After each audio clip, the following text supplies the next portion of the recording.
অভিশাপ করেছে। আল্লাহ নবী অভিশাপ মানে কি?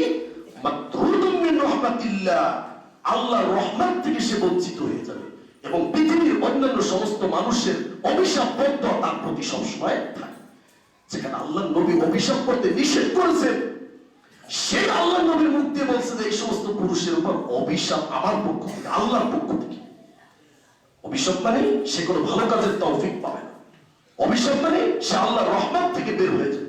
অভিশাপ মানে আল্লাহর দেওয়া পবিত্র রিজিক থেকে তার চিরদিনের জন্য সে বঞ্চিত হয়ে যাবে, তার জন্য হারাম রিজিক নির্ধারণ করা হবে। অভিশাপ মানে সে কখনোই পাঁচ ওয়াক্ত সালাত জামাতের সাথে পড়তে পারবে না। অভিশাপ মানে সে কখনোই ঠিক মতো দান সদকা করতে পারবে না। অভিশাপ মানে সে মানুষের সাথে ভালো ব্যবহার করতে পারবে না, শুধু মানুষের বদদোয়া বদদোয়া। অভিশাপের অনেক অর্থ রয়েছে প্রিয় ভাইয়ের আমার। আল্লাহ নবী বলছেন অল মুতাশাব্বিহাতি মিনান নিসা বির রিজাল, আর যে সমস্ত মেয়ে মানুষ পুরুষের বেশ ধারণ করে। এখন মেয়েদেরকে দেখে বোঝা যায় কি স্টাইল বের হয়েছে, যেখানে পুরুষের জন্য আপনার টাকনার নিচে প্যান্ট পরা নিষেধ, সেখানে এখন মডেলিং যুগে, আধুনিকতার ছোঁয়ায়, বিজ্ঞানের যুগে, টেকনোলজির যুগে আমাদের মেয়েরা আজকে প্যান্ট টাকনুর উপর বোধই করে, আর ওই কাপুরুষ মার্কা যে ইসলাম সম্পর্কে অজ্ঞ এই পুরুষ, এই যুবক, সে টাকনার নিচে প্যান্ট মনে করে যে আমি বাহাদুর, আমি আমি সবকিছু। কিন্তু আল্লাহ নবী বলছেন যার পায়জামা লুঙ্গি টাকনার নিচে যাবে ব্যক্তি কোথায়?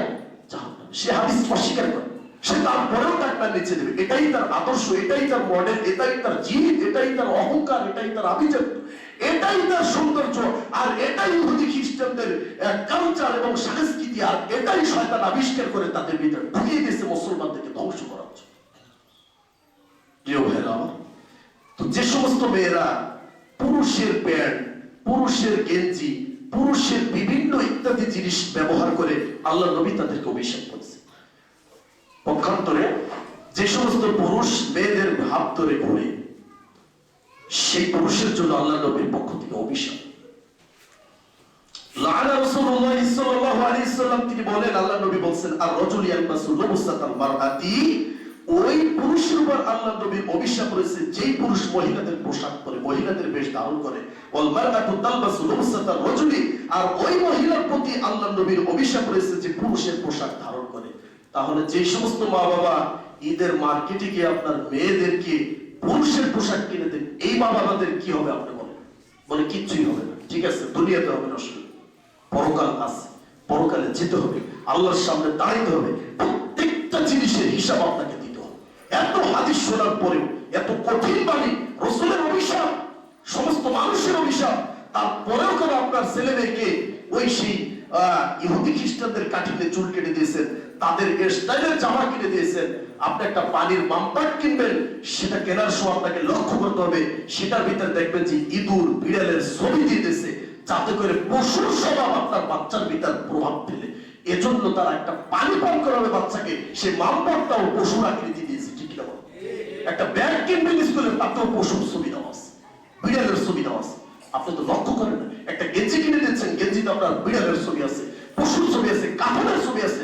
আপনি মনে করতেছেন যে কাঠনের ছবি থাকলে কি হবে, বিড়ালের ছবি থাকলে কি হবে? এটা আপনার এক সেকেন্ডের গবেষণা, কিন্তু এই ছবিটা দেওয়ার জন্য ওরা হাজার হাজার সময় ব্যয় করেছে, লক্ষ লক্ষ টাকা ইনভেস্ট করেছে এই ছবিটা দেওয়ার জন্য। অনেক গবেষণা করেছে, গবেষণা করে তারপরে এখানে দিয়েছে।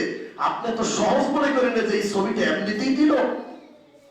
কখনো চিন্তা করছে যে আমার বাচ্চাকে আমি কেন পশুর মুখ দিয়ে পানি খাওয়াবো? তাহলে এটা পানি হচ্ছে না, এটা পেশাব হয়ে যাচ্ছে, এটা নাপাক হয়ে যাচ্ছে, এটা হারাম হয়ে যাচ্ছে। এটা আমরা কখনো চিন্তা করি, মনে করি কি আমার ছেলে ইংলিশ মিডিয়ামে পড়বে, ইংরেজি বলতে পারলে আমার ছেলে বড় শিক্ষিত, বিশাল বড় শিক্ষিত। তো পৃথিবীর ভিতর সর্বশ্রেষ্ঠ ভাষা যেটা, সেটা কি বলেন? আরবি ভাষা। পৃথিবীর ভিতর সর্বশ্রেষ্ঠ কিতাব সেটাকে আল কোরআনুল কারীম, যার ভাষা কি বলেন? আরবি। জান্নাতীদের ভাষা হবে কি? আরবি। আল্লাহর ভাষা কি? আরবি। রাসূলের ভাষা ছিল কি? আরবি। কবরে গিয়ে জিজ্ঞেস করবে আপনাকে কি মান রব্বুকা, এটা কি আরবি ভাষা না বাংলা ভাষা? তো আপনি যদি আরবি ভাষা না জানেন তাহলে কিভাবে উত্তর দেবেন? আরবি ভাষা জানলে আপনি বলতে পারবেন রব্বি আল্লাহ, আমার রব আল্লাহ। ওমান দীনুকা, তোমার দ্বীন কি? দীনিয়াল ইসলাম, আমার দিন হচ্ছে ইসলাম। ওমান নাবিয়ুকা, নবী মুহাম্মদুর রাসূলুল্লাহ সাল্লাল্লাহু আলাইহি ওয়াসাল্লাম। আরবি ভাষা না জানলে আপনি কিভাবে বলবেন? ইংলিশে কি উত্তর দেবেন?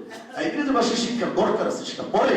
ইংরেজি ভাষা কোনো আদর্শ ভাষা না, এটা আমাদের মুসলমানদের ভাষা না, এটা আমাদের রাসূলের ভাষা না, এটা পাশ্চাত্য সভ্যতা, এটা আপনার ইহুদি খ্রিস্টানদের ভাষা।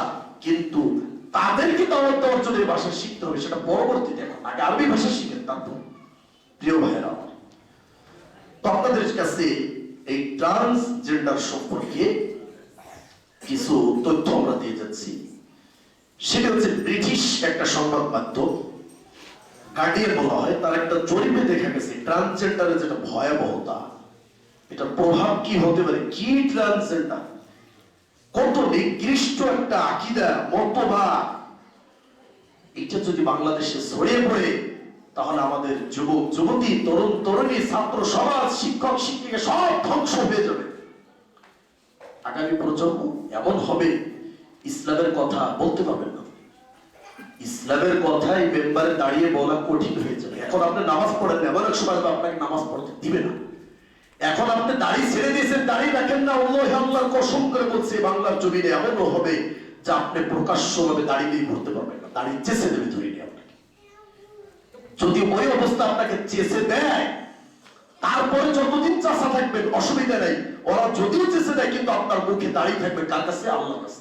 কিন্তু তার আগে যদি আপনি দাড়ি না রাখেন, যদি ওরা চাষার পরে আপনি আফসোস করেন, তাহলে কিন্তু আর কাজ হবে। অতএব দাড়িটাকে আমাকে এখনই ছেড়ে দিতে হবে। ওই যুগটা, ওই সময়টা আসার আগে, যেই সময় বাংলার জমিনে দাঁড়িয়ে নিয়ে ঘোরা কঠিন হয়ে যাবে। মনে রেখেন কথা, আপনি নামাজ পড়তে ঢুকবেন, আপনাকে বাইরে বের করে দেওয়া হবে।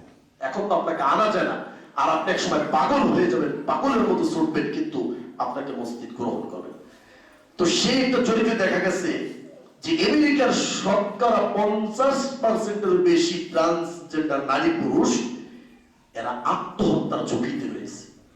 ব্রিটিশদের একটা গণমাধ্যম, সেটার একটা সংবাদ, যেখানে বলা হয়েছে গার্ডিয়ানের এক জরিপে প্রকাশ পেয়েছে আমেরিকায় যুক্তরাষ্ট্রে শতকরা 50% বেশি ট্রান্সজেন্ডার নারী পুরুষ তারা আত্মহত্যার ঝুঁকিতে রয়েছে। আপনারা আরো শুনে খুশি হবেন, সবচেয়ে বেশি খুশি হবেন, সেটা হচ্ছে কি জানেন?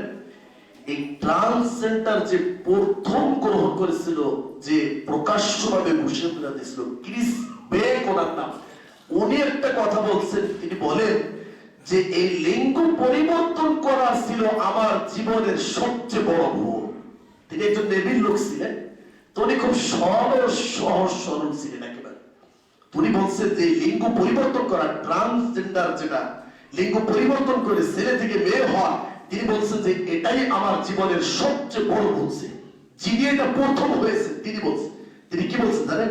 তিনি বলছেন বিগত 10 বছরে আমার সাথে যেই ধরনের ঘটনা ঘটেছে, আমার সাথে যেই ব্যবহারগুলো করেছে এই লিঙ্গ পরিবর্তন করার পরে, যা আমার জীবনটাকে তছনছ করে দিয়েছে, আর আমি নিজেই আমার জীবনের 12টা বাজিয়ে দিয়েছি, তছনছ করে দিয়েছি। কারণ আমি সরল ছিলাম, আমি বুঝতে পারিনি ট্রান্সজেন্ডার কি, এটা বুঝতে পারিনি। কিন্তু যখনই লিঙ্গ পরিবর্তন করলাম, তখন আমার সাথে এমন দুর্ব্যবহার, এমন নিকৃষ্ট আচরণ, এমন কিছু বাজে ব্যবহার আমার সাথে করছে, যা আমার জীবনটাকে ধ্বংস করে দিয়েছে। যে এটা প্রথম প্রকাশ্যভাবে হয়েছে। তো আমেরিকার এই আপনার সংবাদ মাধ্যম বলতেছে কি, শতকরা 50-এরও বেশি মানুষ আত্মহত্যার ঝুঁকিতে রয়েছে। কেন? এই মতবাদকে গ্রহণ করলো, করে বিশাল বড় ভুল করছে। তো এটা যে আমাদের সমাজে চলে আসবে না, এর গ্যারান্টি কি? কারণ সিলেবাসই করা হয়েছে এইভাবে। 7ম শ্রেণী সে আপনার সেই যে বইটা 51 পৃষ্ঠা থেকে 56 পৃষ্ঠার মধ্যে যে গল্পটা আপনারা শুনছেন, শরীফের গল্প, আপনারা পড়ে দেখবেন। তো এই একটা খবর। দ্বিতীয় আরেকটা তথ্য দেখেন যে ট্রান্সজেন্ডার নারীদের মধ্যে শতকরা 95%-এরও বেশি নারী হৃদরোগে ঝুঁকিতে রয়েছে।